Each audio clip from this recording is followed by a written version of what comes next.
Messieurs les journalistes, Mesdames et Messieurs, le Sénégal a été frappé par une tragédie suite à cet accident de la circulation qui a occasionné la mort de 39 personnes. Je dois tout de suite corriger les chiffres qui ont circulé depuis ce matin, parce qu'en réalité, les corps transférés après l'accident ont retrouvé 2 autres corps qui étaient dans la morgue de l'hôpital, donc qui n'avaient rien à voir avec l'accident. Nous notons avec beaucoup de douleur et beaucoup de tristesse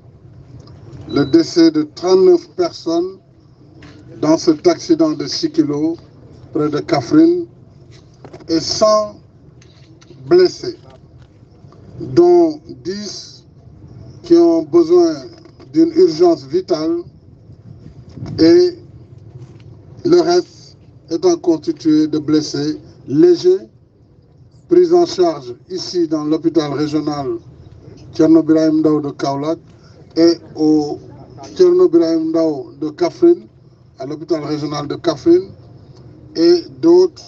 47 autres blessés qui sont référés au centre de santé de Kaffrine. Je voudrais, en cette douloureuse circonstance, saluer la promptitude de l'administration régionale à travers Monsieur le gouverneur, mais également les services de la gendarmerie, des sapeurs-pompiers et surtout la région médicale, l'hôpital régional et l'ensemble des établissements de santé qui sont non seulement dans la région de Kaffrine, mais saluer la synergie organisée par le ministère de la Santé depuis Dakar, Kaolack et les autres hôpitaux qui ont mis à la disposition du personnel, mais également des capacités. Mais il faut se réjouir de la présence de cet hôpital régional Thierno Birahim Ndao de Kaffrine, qui a pu prendre en charge l'intégralité des blessés. Et ils étaient nombreux. Et il faut saluer également le dévouement du personnel médical, tout comme le procureur de la République de Kaolack, avec ses équipes, qui depuis hier nuit, à 4 h du matin, est sur Kaffrine. Et au moment où je vous parle, déjà 20 corps ont été, plus de 20 corps, je crois, ont déjà été identifiés et bientôt pourront être remis à leur famille. La difficulté restera l'identification des autres corps, ça se fera au fur et à mesure, et l'État apportera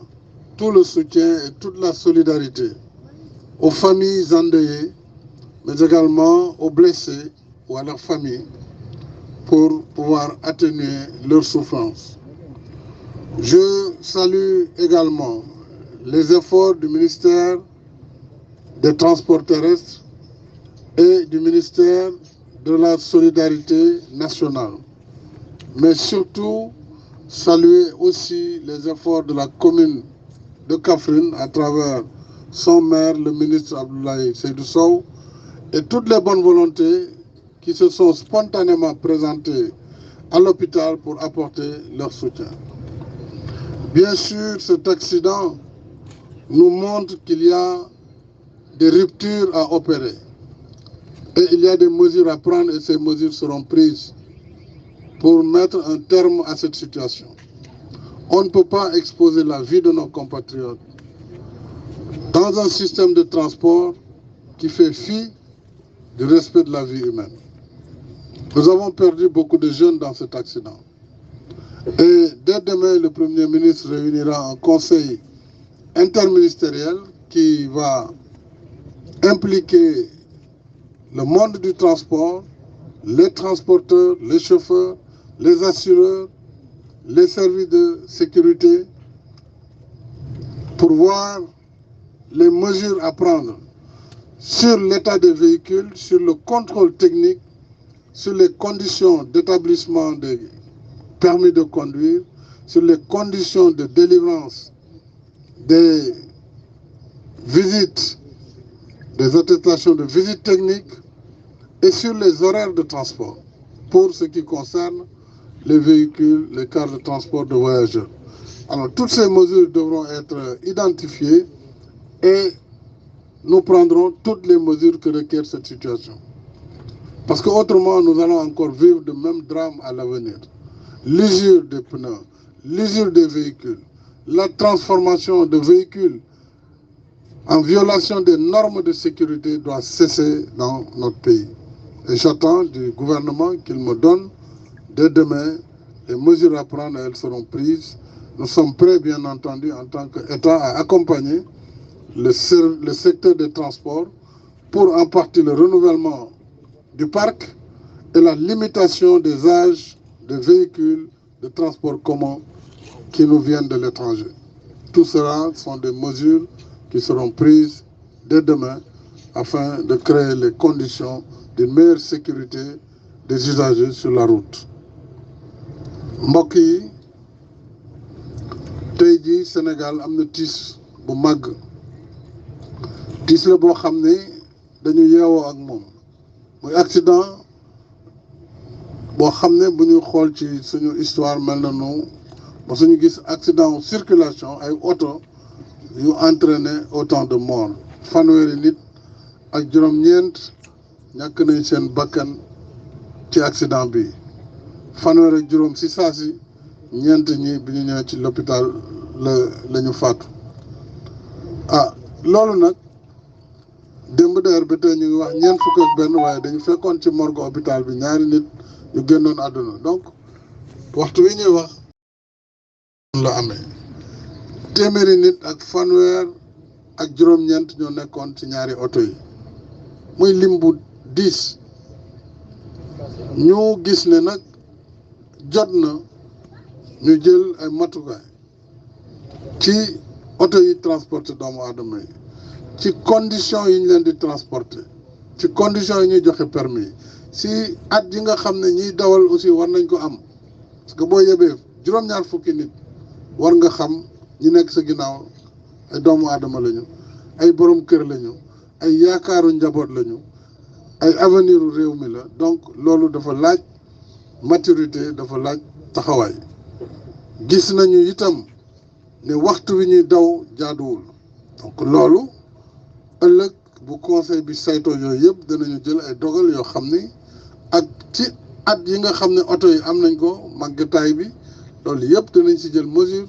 pour ñu mën a sécuriser mën a assister population yi pour bañ di gis lu mel ni di am bés bu nekk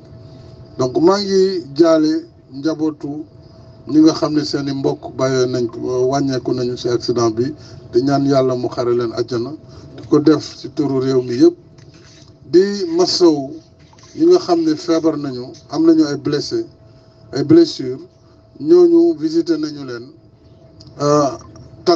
lim bi takku na lool waaye nag ñu sant yàlla bi hôpital bi nekkee fii ci Kaffrine ndax lu toll ci téeméeri nit am nañu ay gaañu muy ay blessé te ñoom ñëpp hôpital bi jël na leen en charge ginnaaw kenn ku ñu évacué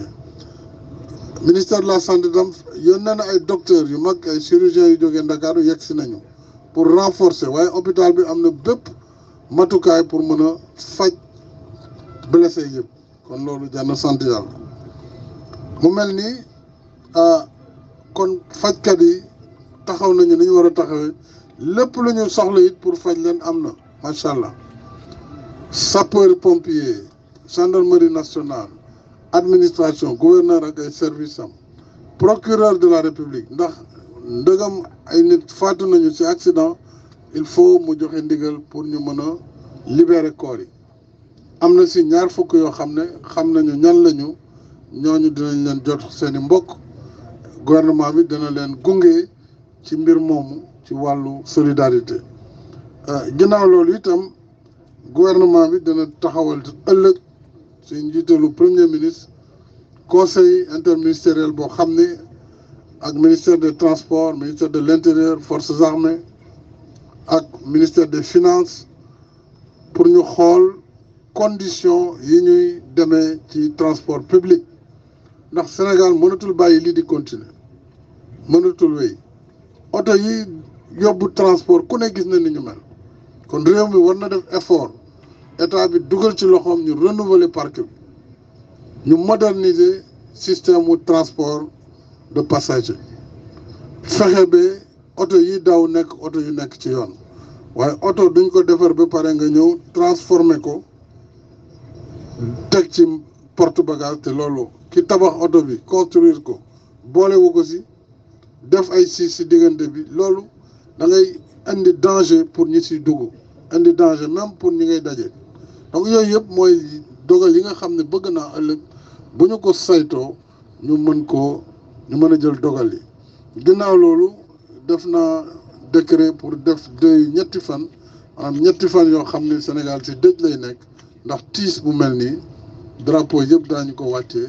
à partir de ëllëg dinañu permettre tam ñu gën a saytu xoolaat li nga xam ne moom la ñu war a def ngir suñu réew mën a génn si jafe-jafe yu mel ni maa ngi sant vraiment ñëpp ñi nga xam ne surtout xale yi ñëw may si deret population bi spontanément loolu tam ñu ngi leen di gërëm nit ñi nga xam ne dañuy ñëw andi seen doole pour jàppale ñi nga xam ne ay mbokk blessé lañ ñëw ñoom it jógee fu nekk ñi jógee Kédougou ñi Tamba ñi Vélingara ñi Kolda parce que benn bus bi fa la jógee ñi Kaffrine nag feneen loolu tam maa ngi sant ñoo ñëpp waaye nguur gi si ndigalu si loxo ministre Samba Ndiobène Ka bi yor solidarité dana def lépp lu ci war pour que ñu mën a jàppale njaboot gi jàppale ñi nga xam ne ñàkk nañu seen mbokk waaye aussi jàppale blessé yi ba nga xam ne dana mën a wàññi seen coono ñu ngi sant ñëpp di gërëm ñëpp